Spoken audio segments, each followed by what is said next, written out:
Geography and You presents. Hello and welcome back to the GNY live podcast series on the air we fear. I am your host Hiteshika, our discussant Dr. Shulagna Chattopadhyay, editor in chief Geography and You.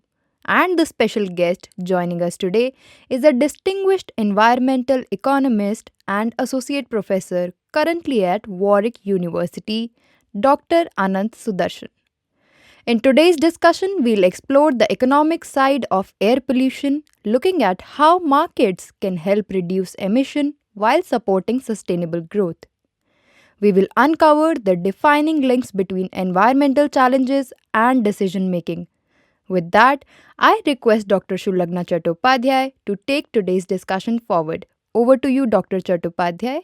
Thank you, Hiteshika, and welcome, Professor. This is our first interaction, and we are delighted to have you with us today. Thank you very much for the invitation.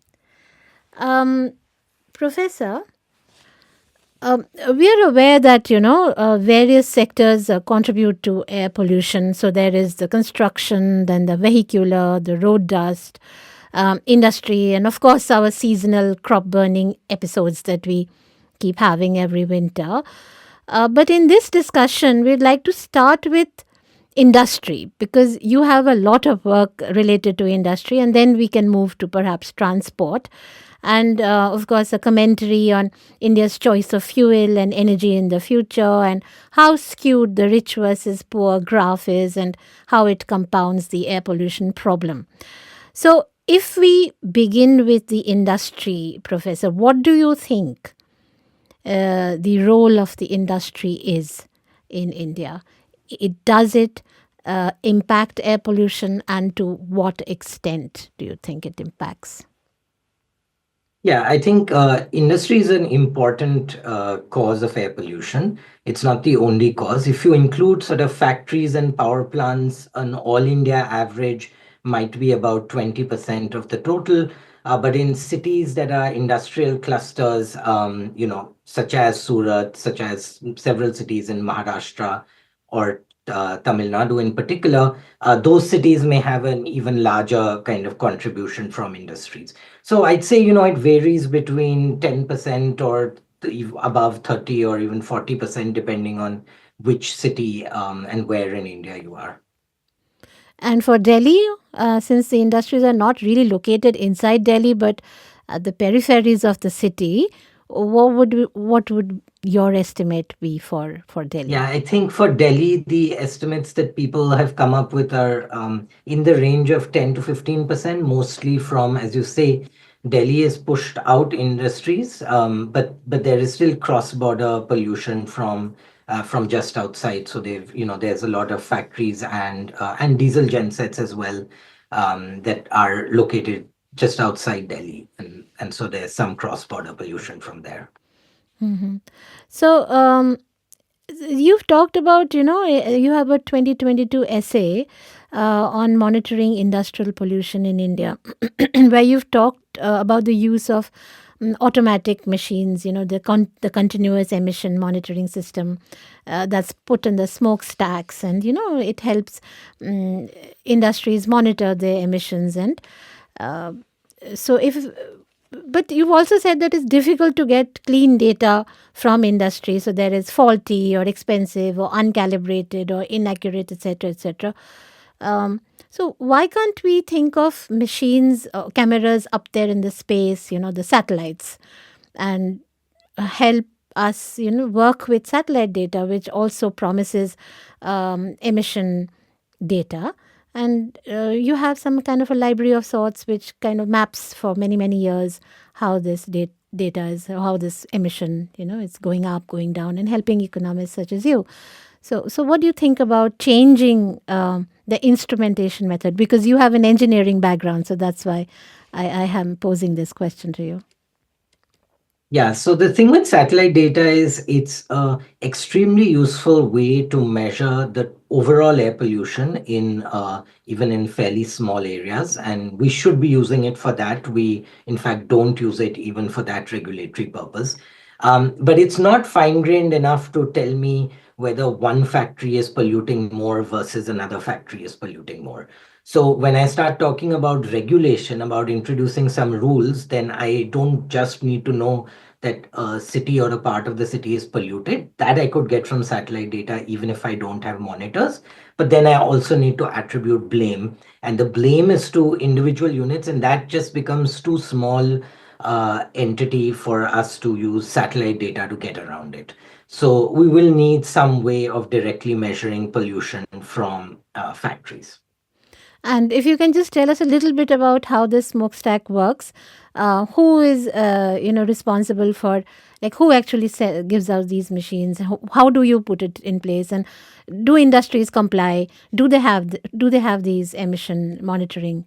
The one that you've talked about. Yeah, so let me start with what happens across most of India and then get to sort of the recommendation for automated monitoring.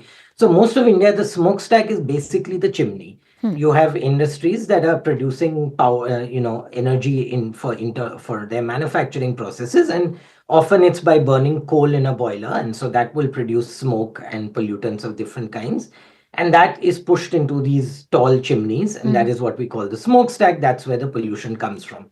Now, across most of India, the way they are regulated is that every once in a while, typically every few months, person will come and they will manually measure what is happening in the smokestack at that point in time, how much it's producing. And you can immediately see the problems with this. First of all, you have no idea what is happening when you are not there.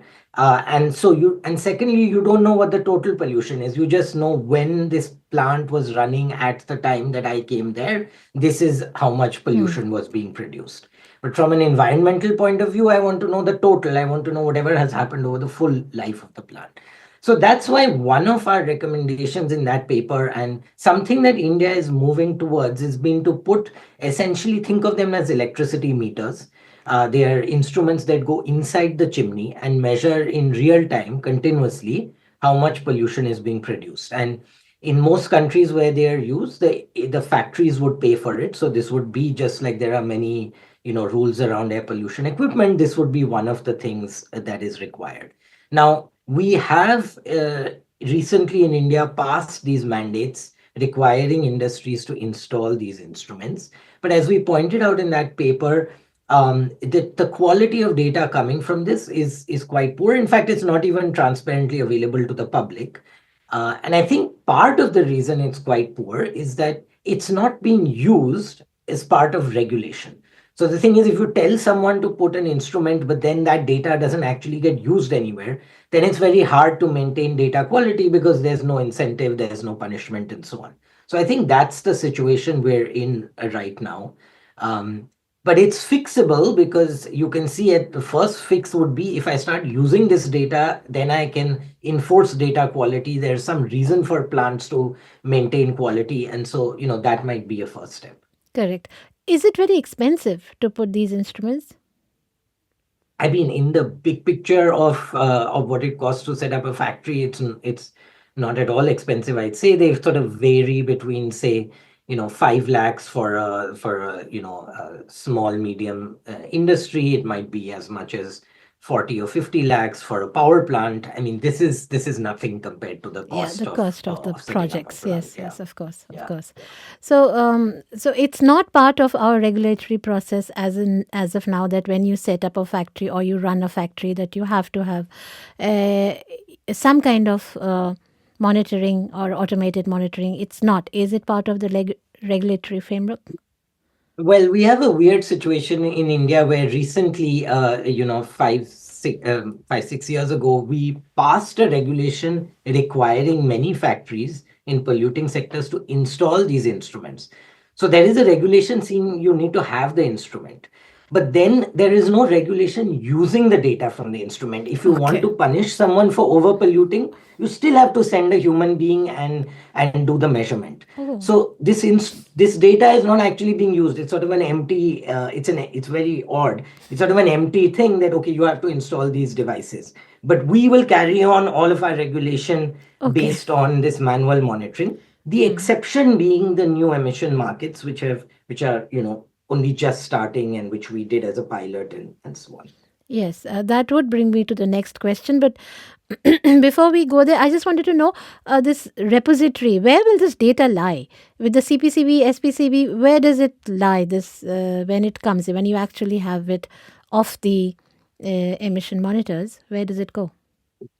Yeah, so it goes either to the CPCB or to the SPCB, or it could even go both. It's sort of it's just online data being transmitted. So it could be sent to a server maintained by either pollution control board. Hmm. A lot of this data does go to the CPCB. They do have a repository. That data is not public. And I think part of the reason it's not public is sort of the data quality that would kind of become evident. But in countries like China, for example, even before they started using the data for regulation, you could get these huge data sets where the public could see for every single factory in their locality, this is the amount of pollution that's being produced. And if the data is not being sent for whatever reason, then you would see that the data is not going. And so I think even as a first step, just the transparency can help improve data quality. Absolutely, absolutely. I completely agree with the aspect that I don't see why. I mean, most of pollution data is not available to us. I mean, any kind of pollution related data, and if it is, it's either too dated or it's not PM 2.5, it's PM 10 for some reason. So you really don't know the real stats, or it's averaged. So it's averaged over the year. So you really can't say much about that. So yes, I do understand this transparency of data. Now, bringing us, Professor, to your question of emission markets, you said. So, in your pilot experiment that you mentioned a little, 10, 15 years ago, if I'm correct, in Surat, I think, and some other places of Gujarat and Maharashtra, you attempted to incentivize industries through a permit system. So, if I just what I've understood, Professor, kindly correct me if I'm wrong. So it is what the economists call the cap and trade, and it's about, say, about 150 industries are given a set of permits, say about 10 permits each by the government, either through an auction or through a grant. And if each permit stands for about 1 ton of emission of, say, NOx or SO2 or PM 2.5, so the industry, the polluting industry would probably use up all 10, and the one that pollutes less would probably use less of that and have a few left over, in which the polluting one will have to buy, and so they'll have to engage in a market system with the non-polluting or the less polluting one selling off their permits to the more polluting industry, and there's a cap. So basically, you don't exceed a certain amount of emission. So it is a regulatory process. So this emission market, so the government every year reduces the number of permits, ultimately helping industry to, maybe buy technologies that ultimately reduce emissions. So this is the idea behind the cap and trade, as opposed to what, again, economists call the command and control. So, moving away from stringent regulatory bans and things like that, this would incentivize. So, Professor, what has been your experience? Because we have industrial hubs, we have SEZs. Are they responding to emission markets, Professor? Yeah, so first a quick clarification. We sort of started the process about 10 years ago, but it took at least 5 or 6 years of endless conversations and trying to set this up and changing regulation. And so the market itself launched in 2019. So it's more recent in Surat. Okay. Our experience was really successful. So the first point is it's a new system. So there's always this worry about, will the government be able to implement? Will industries, factories understand it? And that part was quite remarkable because it's sort of the implementation was extremely smooth. I think factories are all used to buying and selling things on markets, so they understood the rules immediately. We found about a 20% reduction in pollution from these factories that were regulated by the market, the 150 plants in Surat. Wow. relative to to the others, right?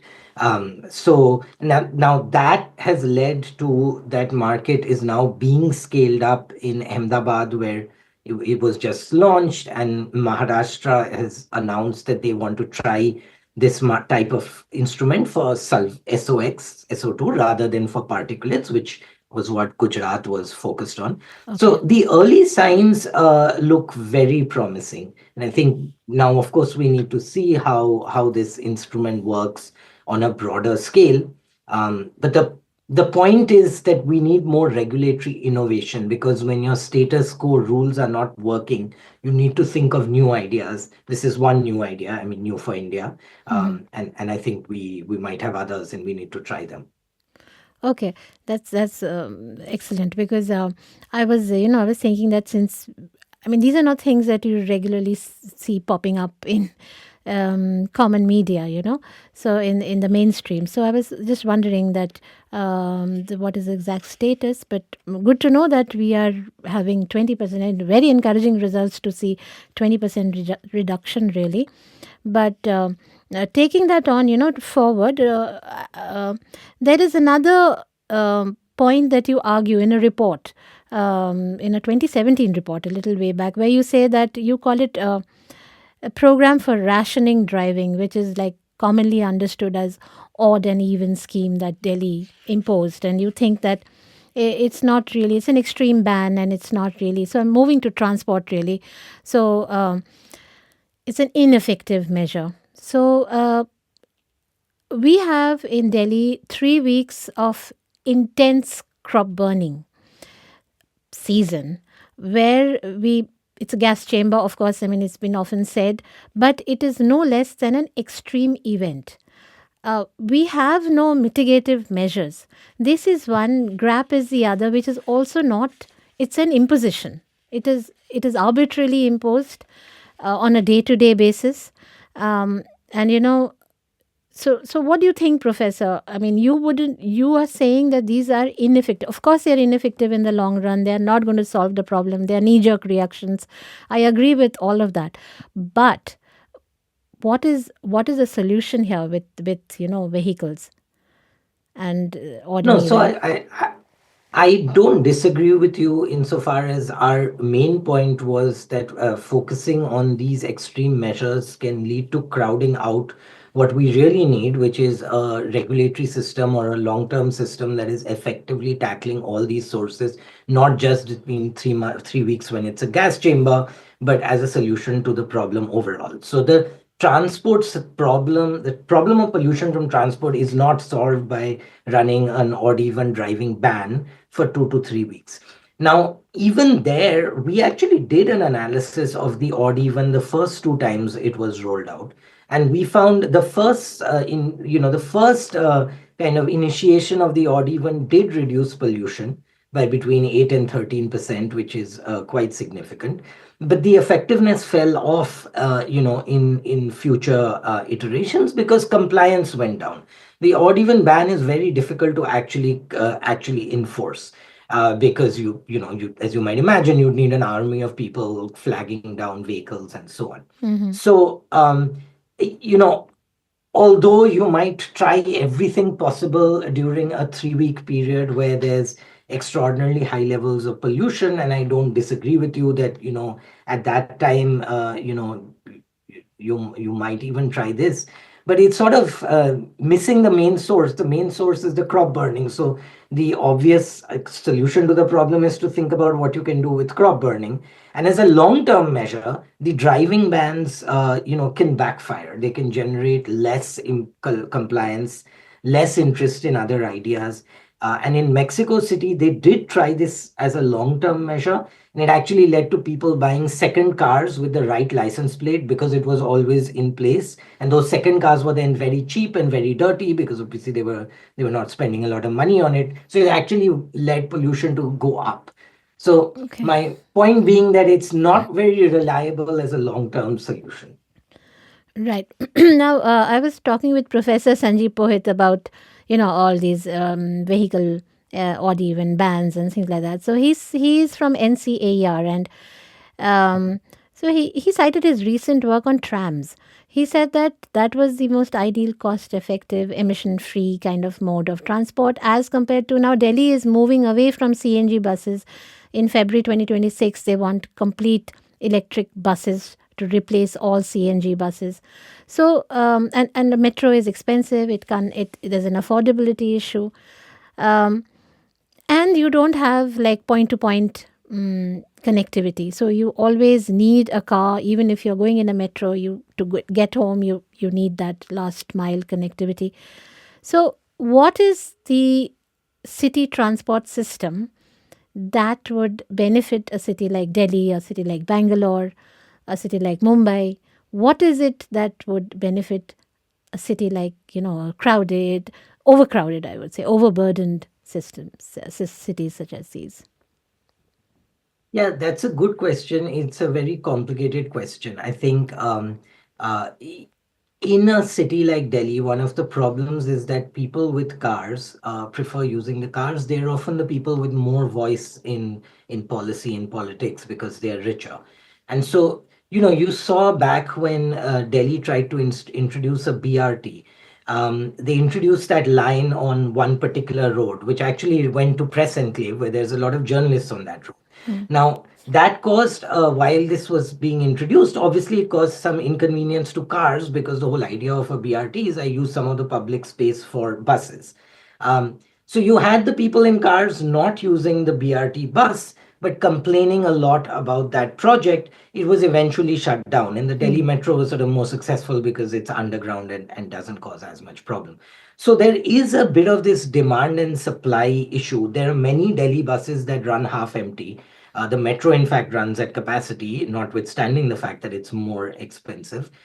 So we have an imperfect transport system with powerful people not using it and therefore not necessarily getting behind it. And then one of the solutions that we have suggested and that we're actually working with the Delhi government on right now, which is very difficult to sort of implement because of political opposition, is what we call congestion pricing, where the idea is that you will pay a driving fee when you enter certain parts of the city which are polluted or on polluted days, and this is enforced with cameras. It's something that London uses, Singapore uses, Jakarta is starting. And the idea with that is if it becomes a bit more expensive to drive, so it's not a ban, if you need to rush to the hospital, you can still do so, then more people might shift towards public transport. And the money you raise from these congestion pricing schemes can be put towards improving public transport. So I think the challenge is it has to go both ways, because right now, often you get the response that, oh, we need to somehow get from where we are to a perfect public transport system. And then when we have a perfect public transport system, then we'll start using cars. Whereas what you really want is, you want those people who can use it to start shifting, and then it slowly improves and more people move. So that's the way you get from here to there. That's not how the conversation has tended to happen. So I agree with you on those weaknesses. But our past experience solving those weaknesses, and the same thing might hold true for trams, by the way, has actually not been great. It's been the same people who complain about pollution sitting in these studios complaining about the BRT when it's blocking their cars. Now, that was our, to simplify a bit, but that was our experience. Yeah. Okay, a point taken. But now, just a little bit about cars and the middle class and the income inequality and the extreme free fall that we are seeing of this inequality compounding year on year. So now in Delhi, 15 years, you have to throw out a petrol vehicle, get a new one. The passenger car purchase has doubled in the last 10 years. From, okay, we have some data, we'll put it up in the blog that we will consequently come out with. But the idea is that if passenger cars are doubling at this rate every 10 years, and now probably it'll be even, even a shorter time period, maybe 6 years, and, because the kind of purchase that's going on, the way people are picking up new cars, you can see at least 20 cars every day in the city. I mean, while I come to office, I'll see these new number plates which are like pasted. So there are so many new cars on the street. So don't you think, like Gufran Beg Saab also talks about 40% of Delhi's, he's a scientist, he's done the Safar. We did a podcast with him as well. So he talks about 40% of emissions from cars in New Delhi. So although it's Bharat 3 and Bharat 4, but the unit of emission has gone down. But since the volume is so much, so it's gone to a large number. So what do you feel? Who does it really So benefit? I think, I well, I mean, think the problem is well described. Most people would agree with that, the number of cars is increasing, and so pollution levels from cars are going up, and that's happening even though the public transport system is improving slowly, maybe not fast enough. I think one way to think about this problem is, everyone has a right to buy a car. But or in a free country, it's difficult to say they don't have that right. But it shouldn't be so cheap to buy and run a car, because there are costs you're imposing on everybody else that you're not paying for. Those costs are road space or floor space when you're parking. They're congestion when you're driving. When you drive, you slow things down for everyone else. And then there's the pollution you generate, which is not just about, okay, I buy a car that may be new, but every time I drive the car, whether it's new or old or clean or dirty, I'm producing some pollution, right? And so in terms of behaviors, we need to be pricing those things. That's the full cost of your vehicles. And that gets down to kind of parking fees, to congestion pricing. All of that is merely saying pay for the damage you cause to other people. And then if you still want to drive your car, you can drive your car and park your car. So that's kind of one half of the problem. The other half, I think, is obviously we need more electric vehicles. So when you do buy a car, we want to make it as clean as possible. And so, the shift towards changing the stock to be newer or buying more EVs, that obviously has to go hand in hand. But as you said, it's not enough to solve the problem when the volume of cars is increasing. so basically your shift, the thing that we talked about earlier about energy transition. So basically you think that electric cars is a solution for cities, but there is a lot of problem with electric cars as well, because their lifespan again is not, it's 7 to 8 years right now. So what do you do after that? So there you have 15 years, now you have 7 to 8 years. So what does one do? I mean, EV is No, not I mean, exactly it's a therefore, solution.